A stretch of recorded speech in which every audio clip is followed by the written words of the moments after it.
यहाँ पे चर्चित व्यक्ति मैंने लाया है। चर्चित व्यक्ति यहाँ से क्वेश्चन पिछले एग्जाम में आ चुका है, जो अभी अभी अपॉइंटमेंट हुए हैं।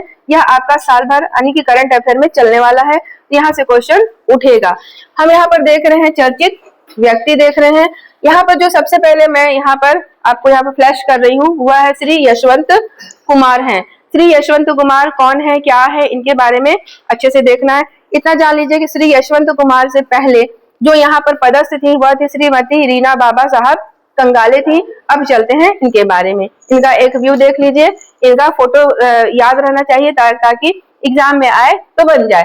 यहाँ पर हम देख रहे हैं श्री यशवंत कुमार, इनकी नियुक्ति हुई है 5 मई 2025 में हुई है। यह छत्तीसगढ़ के नवीन निर्वाचन पदाधिकारी नियुक्त हुए हैं 5 मई 2025 को। यह जो आपका करंट अफेयर है यह पूरा परीक्षा में चलने वाला विषय हो जाता है। जो नव नियुक्त पदाधिकारी हैं उनसे क्वेश्चन बनता आया है और आ भी चुका है पिछले एग्जाम में। तो यहाँ पर अच्छे से याद कर लीजिए कि छत्तीसगढ़ के नवीन निर्वाचन पदाधिकारी नियुक्त हुए हैं कौन, यशवंत कुमार सिंह जी यहाँ पर नियुक्त हुए हैं। इनको इंग्लिश में भी याद रख लीजिए क्योंकि इंग्लिश के वर्जन से भी क्वेश्चन आया हुआ है। चीफ इलेक्शन ऑफिसर CEO, ठीक है। Short name, full name, English name, Hindi name सब याद होना चाहिए। यहाँ पर चीफ इलेक्शन ऑफिसर के पद पर पदस्थ हुए हैं। अब यहाँ पर इनका पूर्व पद कहाँ थे, कभी आपको कूट वाले क्वेश्चन में देखने को मिल जाए कि श्री यशवंत कुमार जी के बारे में सत्य कथन का चयन करें, ठीक है। अब इनका पहला कथन यही हो जाएगा कि छत्तीसगढ़ के नवीन निर्वाचन पदाधिकारी हैं, एकदम सत्य हो गया। फिर यहाँ पर दूसरा कूट में क्वेश्चन आ जाए कि क्या यह छत्तीसगढ़ ग्रामोद्योग विभाग के सचिव थे, तो बिल्कुल सही है। इससे पूर्व यहाँ पर निर्वाचन पदाधिकारी बनने से पूर्व ये कहाँ पर पोस्टेड थे, छत्तीसगढ़ ग्रामोद्योग विभाग के सचिव पद पर पोस्टेड थे। अब यहाँ पर मैंने बताया था कि इनसे पहले भी जो स्थान लिए थे वह भी कूट में पूछा जाएगा क्योंकि रीना बाबा साहब कंगाले का कार्यकाल बहुत समय तक रहा है, बहुत सारे निर्वाचन के कार्य हुए हैं। तो इससे कूट का क्वेश्चन यह भी बन सकता है कि क्या इससे पूर्व रीना बाबा साहब कंगाले पदस्थ थी, बिल्कुल हाँ सही है, यह पोस्टेड थी CEO के पद पर। अब इसी में देख लेते हैं श्री अजय सिंह को भी इसी में याद कर लीजिए। यह वर्तमान राज्य निर्वाचन आयुक्त हैं। श्री अजय सिंह नाम के साथ याद रखना है, श्री अजय सिंह यह वर्तमान में राज्य निर्वाचन आयुक्त हैं अर्थात CEC chief election commissioner, Hindi में भी याद होना चाहिए। और इंग्लिश में हिंदी में क्या बोलते हैं, आयुक्त बोलते हैं। आयुक्त सरगुजा संभाग, आयुक्त रायपुर संभाग ऐसा बोला जाता है, उसी को यहाँ पर कमिश्नर बोला जाता है। तो दोनों नाम याद होना चाहिए, दोनों ही वर्जन में क्वेश्चन घूम कर आ जाए, बन जाना चाहिए। तो यहाँ पर आप देख रहे हो निर्वाचन आयोग के बारे में बात हो रही है, तो आपका एक होमवर्क है कि निर्वाचन आयोग के बारे में आप रीड कर लीजिए, ठीक है। निर्वाचन आप लोग अपना बकायदा नोट भी कर लीजिए कि हमें पढ़ना क्या है, ताकि इसमें यहाँ से क्वेश्चन उठेगा ही उठेगा। अगर वर्तमान में कोई नई नियुक्तियां हुई हैं तो उस विभाग का भी पूरा यहाँ पर क्वेश्चन बनता है, क्योंकि भारतीय संविधान में निर्वाचन आयोग से बारंबार क्वेश्चन आए हुए हैं। तो निर्वाचन आयोग के महत्वपूर्ण एक्ट याद कर लेना है यहाँ पर। और यहाँ पर जो राजनीतिक दल कितने हैं वर्तमान में वह सब देख लेंगे, क्षेत्रीय दल कितने हैं वर्तमान में भारत में वह देख लेंगे, और इनका जो क्राइटेरिया है कि किसको क्षेत्रीय दल में एंट्री दी जाती है और किसको राजनीतिक दल यहाँ पर माना जाता है, तो वहां पर आप क्राइटेरिया देखेंगे और निर्वाचन आयोग से संबंधित एक्ट और प्रावधान देखेंगे। निर्वाचन आयोग में कितने सदस्य हो सकते हैं यह भी देख लेंगे, और उनकी योग्यता क्या क्या होनी चाहिए कि जो मुख्य निर्वाचन आयुक्त है उसकी क्या योग्यता होनी चाहिए, जो अन्य निर्वाचन आयुक्त है उसकी क्या योग्यता होनी चाहिए। तो यहाँ से क्वेश्चन इस पोर्शन से बनेगा, ठीक है। चलिए अब यहाँ पर हम देख रहे हैं यहाँ पर जो छत्तीसगढ़ के नवीन पुलिस महानिदेशक कौन बने हैं, तो यहाँ से क्वेश्चन अभी बीते एग्जाम में आया हुआ है, बहुत बड़ा एग्जाम अभी कंडक्ट किया गया था, उसमें से यह क्वेश्चन आया हुआ है। आंसर है इसका क्या हो जाएगा, अरुण देव गौतम हो जाएंगे। तो यहाँ पर अरुण देव गौतम के बारे में अच्छे से जान लीजिए कि छत्तीसगढ़ के नवीन पुलिस महानिदेशक अर्थात DGP, इंग्लिश में देख लीजिए इनका नाम DGP हो जाएगा इंग्लिश में। तो ये दोनों ही फॉर्म से इंग्लिश और हिंदी दोनों ही याद कर लेंगे, यह क्वेश्चन अभी अभी आया हुआ है। फिर इनका क्रम हो जाएगा 12वां, जो ऐसे ऊपर के सुपीरियर पोस्ट होते हैं वह क्रम भी इनका याद होना चाहिए, क्योंकि करंट अफेयर है तो काफी कुछ यहाँ से क्वेश्चन बनता है।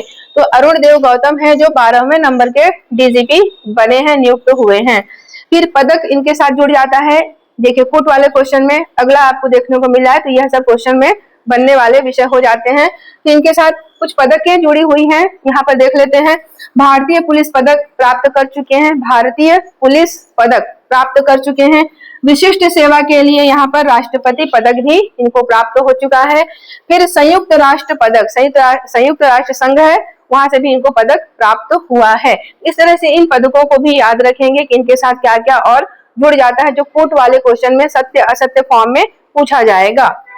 फिर स्थान ग्रहण किए हैं किसका, श्री अशोक जुनेजा जी थे, पहले इससे पूर्व पदस्थ थे, डीजीपी थे, उनके स्थान पर अब इनका पोस्टिंग हो गया है। तो यह करंट अफेयर का बहुत बड़ा विषय बनता है और ये क्वेश्चन आ चुका है। फोटो याद रखिएगा, मैं यहाँ पर बड़े बड़े रूप में ला के रखी हूँ ताकि आपको दिमाग में स्थायी टाइप का याद रहेगा। यहाँ पर हम देख रहे हैं अगला करंट अफेयर क्या चीज का है, जो जस्टिस बेला एम त्रिवेदी, जस्टिस बेला एम त्रिवेदी, इसी नाम से क्वेश्चन आया तो ठीक है, नहीं तो बेला माधुर्य त्रिवेदी, एम का मतलब हो जाएगा माधुर्य, तो पूरा पूरा नाम यहाँ पे मैंने ऐड कर दिया है। अब इनको व्यू देख लीजिए। उसके बाद हम यहाँ पर किस पद पे नियुक्ति हुई है, तो काफी इनका याद करने वाला पद है। इससे पहले यहाँ से क्वेश्चन आ चुका था कि महानदी विवाद जो है, महानदी जल विवाद, उसके जो यहाँ पर अध्यक्ष वो कौन बने थे, इससे पहले कई बार क्वेश्चन आ चुका है। खानविलकर जी का नाम कई बार पूछा गया है, जो यहाँ पर लिखा हुआ है। तो चलिए हम देखते हैं इनकी नियुक्ति किस पद पे हुई है। तो जो यहाँ पर बेला एम त्रिवेदी हैं, उनकी नियुक्ति हुई है महानदी जल विवाद न्यायाधिकरण की अध्यक्ष के पद पर इनकी नियुक्ति हुई है। तो यह बहुत बड़ा करंट अफेयर हो जाता है कि महानदी जल विवाद न्यायाधिकरण के जो न्यायाधिकरण है उसकी अध्यक्ष नियुक्त हुई है। और जो महानदी का जो जल विवाद है, यह क्वेश्चन को भी याद रखेंगे कि महानदी जो है उसका जल विवाद किन किन राज्यों में होता है। तो मेनली छत्तीसगढ़, महानदी का उद्गम ही है धमतरी, धमतरी से होते हुए पूरे छत्तीसगढ़ के बीचों बीच होते हुए बॉर्डर लाइन बनाते बनाते फिर ये निकल जाता है कहाँ, उड़ीसा की ओर। तो उड़ीसा का जो पूरा क्षेत्र है यह दोनों विवाद का विषय बना रहता है। तो ऐसे न्यायाधिकरण के लिए जो महानदी जल विवाद न्यायाधिकरण है, उसके विवाद के निपटान के लिए यहाँ पर अध्यक्ष नियुक्त की गई हैं बेला एम त्रिवेदी। फिर यहाँ पर है सर्वोच्च न्यायालय की, यह सर्वोच्च न्यायालय की न्यायाधीश को अंतरराष्ट्रीय नदी जल विवाद अधिनियम की धारा 5A जल के तहत नियुक्ति प्रदान की गई है। मतलब यहाँ पे एक्ट है, जल नहीं है, एक्ट है, ठीक है, धारा कर लो इसको, ठीक है। यहाँ पर है सर्वोच्च न्यायालय की न्यायाधीश को, मतलब सर्वोच्च न्यायालय की न्यायाधीश है जो बेला एम त्रिवेदी हैं, उनको अंतरराष्ट्रीय नदी जल विवाद अधिनियम की धारा भी देख लीजिए क्या है, 5A है, उसके तहत इनको यहाँ पर महानदी जल विवाद न्यायाधिकरण की अध्यक्ष पद पर नियुक्त किया गया है। त्यागपत्र, इससे पहले कौन थे यहाँ पर जिसका क्वेश्चन हमेशा आया है, तो यहाँ पर खानविलकर जी थे। तो यहाँ पर जो इसके पूर्व अध्यक्ष थे न्यायमूर्ति A.M. खानविलकर, नाम याद रखिएगा इसके पूर्व कौन पदस्थ थे। यह भी ऑप्शन में रहेगा कि वर्तमान अध्यक्ष कौन है, तो यह भी नाम रहेगा खानविलकर, क्योंकि अभी तक इन्हीं का नाम चल रहा था, अभी तक लगातार चल रहा था, तो रट्टम रट्टा यह भी रहा है। लेकिन अब इसमें अपडेट कर लेना है कि यहाँ पर बेला एम त्रिवेदी हो गई हैं। तो यहाँ पर जो न्यायमूर्ति हैं A.M. खानविलकर, इनके त्याग पत्र देने के बाद इनकी नियुक्ति हुई है। मतलब पूर्व अध्यक्ष कौन रहे हैं, तो यह रहे हैं खानविलकर जी रहे हैं। अब यहाँ पे यह याद कर लीजिएगा कि छत्तीसगढ़ और उड़ीसा के बीच में महानदी जल विवाद है, उसी का ही निपटान करने के लिए इनकी नियुक्ति हुई है। पढ़ लीजिए, क्योंकि क्वेश्चन ऐसे भी यहाँ पर उठ सकते हैं, क्योंकि यह फर्स्ट है। तो यहाँ पर देखिए सोनू सिंह उरांव, जिसको बोला जाएगा सोनू दीदी बोला जाएगा, यह क्या है, सरपंच हैं। इनका देख लीजिए फेस वगैरह, चेहरा याद कर लीजिएगा। फिर यहाँ पर राज्य की प्रथम ट्रांसजेंडर या किन्नर सरपंच आपके ही सरगुजा अंचल की हैं, देख लीजिए। ग्राम पंचायत चनवारी डांड, सुने हैं, ग्राम पंचायत चनवारी डांड है, ये कहाँ पर है, मनेन्द्रगढ़ चिरमिरी भरतपुर में आता है। वहां पर यह सरपंच पद पर यहाँ पर जीत गई हैं और अपना एक खिताब यहाँ पर हासिल कर ली है। क्या खिताब है, राज्य की प्रथम ट्रांसजेंडर या किन्नर सरपंच का खिताब जीत चुकी है। यह आपको कभी भी एग्जाम में दिखे तो आप इनका नाम सही सही लीजिएगा, सोनू सिंह उरांव। चलिए, डॉक्टर लवली शर्मा, ठीक है, अच्छा सा नाम है, याद भी रहेगा, डॉक्टर लवली शर्मा, तो इनको अच्छे से नाम सहित याद कर लीजिए।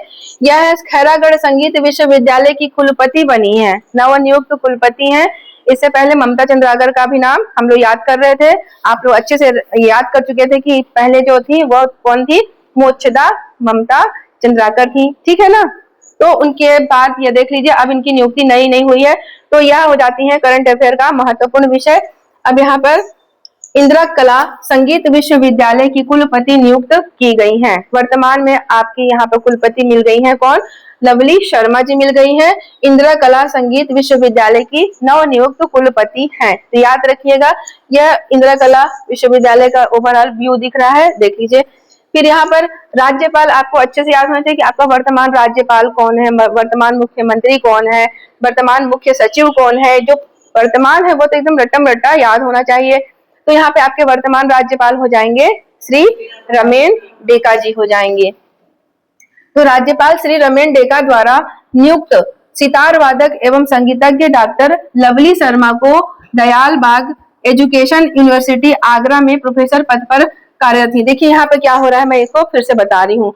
ये थी कहाँ पर, ये संगीत, एक तो सितार वादक रही है, जो कला के क्षेत्र में रहेगा वही यहाँ पर सिलेक्शन के योग्य होता है।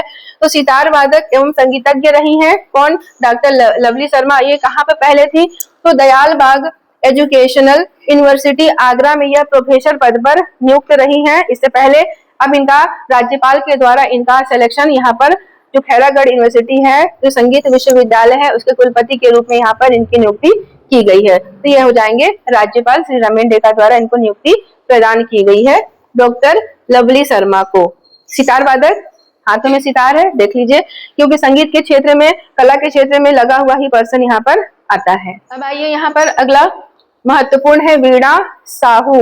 वीणा साहू को याद कर लीजिए, इनका फेस याद कर लीजिए। यहाँ पर भारतीय सेना में लेफ्टिनेंट नर्सिंग ऑफिसर पद पर नियुक्त हुई हैं। भारतीय सेना में, इंडिया की जो सेना है वहां पर लेफ्टिनेंट नर्सिंग ऑफिसर के पद पर नियुक्त हुई हैं। आपको ये करंट अफेयर में अगले समय दिखेगा, तो आप इसको बना लीजिएगा वीणा साहू को। और निवासी कहाँ की है? तो बालोद जिले की निवासी हैं। बालोद जिले में जमरुआ गांव है, वहां की यह निवासी हैं। तो यह बालोद जिले की रहने वाली हैं। कोर्ट में क्वेश्चन आए तो बना लीजिएगा कि ये कहाँ की रहने वाली हैं, बालोद की हैं। अंदर पूछा जाए तो जमरुआ गांव हो जाएगा। और ये क्या बनी है? लेफ्टिनेंट नर्सिंग ऑफिसर बनी है इंडिया की आर्मी में। चलो, इशिता भार्गव, वीणा साहू और इशिता भार्गव में कंफ्यूजन नहीं होना है, अलग अलग याद करना है, दोनों का नाम होगा ऑप्शन में, दोनों का नाम ही होगा, पर आपको यहाँ पर पृथक पृथक याद रखना है। यहाँ पर है इशिता भार्गव है, देख लीजिए इनको, इनका फेस याद कर लीजिए। राज्य की प्रथम महिला पायलट बनी है इशिता भार्गव, पायलट बनकर भगाना है, ऐसे करके याद कर लीजिएगा। इशिता भार्गव है, राज्य की प्रथम महिला पायलट बनी है। महाकौशल एयरक्राफ्ट की प्रथम महिला पायलट हो गई हैं। यह भी क्वेश्चन के रूप में आ सकता है और यह भी क्वेश्चन के रूप में आ सकता है। तो राज्य की प्रथम महिला पायलट, या फिर कोर्ट में पूछा जाए महाकौशल एयरक्राफ्ट की प्रथम महिला पायलट। फिर खैरागढ़ रियासत, अब इनके साथ और क्या जुड़ जाता है? ये खैरागढ़ रियासत है, वहां के राजा व पूर्व विधायक व सांसद स्वर्गीय देवव्रत सिंह की यह भांजी भी होती हैं। तो यहाँ पर याद करने के लिए आसानी हो जाएगा। क्या पता कोर्ट में किस टाइप का क्वेश्चन आपको देखने को मिल जाए, तो यहाँ पर इनका नाम इशिता भार्गव को भी याद कर लेंगे। तो ठीक है, इतना को आप लोग नोट कर लीजिए, याद कर लीजिए, और इसको रिवीजन भी करना होगा।